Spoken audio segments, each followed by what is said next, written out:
আসসালামু আলাইকুম আরহামতুল্লাহ। প্রিয় দর্শক, আল্লাহ তাআলার গুণবাচক নামসমূহের মধ্যে আল ওয়াদুদ একটি নাম। এ পবিত্র নামের আমলে স্বামী স্ত্রীর অমিল ও দূরত্ব কমে যায়। আল্লাহর গুণবাচক নাম আল ওয়াদুদ এর জিকির ও আমল ফজিলত সম্পর্কে আজকের ভিডিওতে আলোচনা করা হবে। তো ভিডিওটি অনেক গুরুত্বপূর্ণ হতে যাচ্ছে। তো ভিডিওটি না টেনে সবাইকে সম্পূর্ণ দেখার অনুরোধ রইল। প্রিয় দর্শক, আল ওয়াদুদ এই নামের অর্থ হচ্ছে প্রকৃত বন্ধু। যে তার আনুগত ও তার দিকে ফিরে আসে তিনি তাকে ভালোবাসেন, তাদের প্রশংসা করেন এবং তাদের প্রতি তিনি ইহসানকারী হন।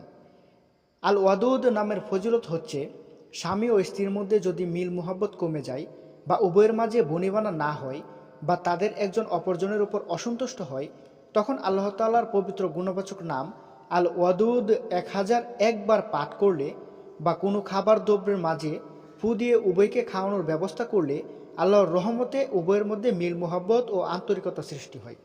পরিশেষে যেসব স্বামী স্ত্রীর মাঝে অমিল ও অসন্তোষ কাজ করে তাদের জন্য এ পবিত্র নাম আল ওয়াদুদের ছোট্ট আমলটি করে তা প্রয়োগের মাধ্যমে তা থেকে মুক্ত হওয়ার তৌফিক দান করুক। প্রিয় দর্শক, আল্লাহ তাআলার এই নামটি আমাদের সবাইকে বেশি বেশি পাঠ করার তৌফিক দান করুক। বিশেষ করে স্বামী স্ত্রীর মধ্যে যাদের মধ্যে ঝগড়াঝাটি হয়ে থাকে, মনোমালিন্য হয়ে থাকে, তাদেরকে এই নামটি বেশি বেশি পাঠ করার তৌফিক দান করুক। প্রিয় দর্শক, সকলে ভালো থাকবেন, সুস্থ থাকবেন। আসসালামু আলাইকুম, আল্লাহ হাফেজ।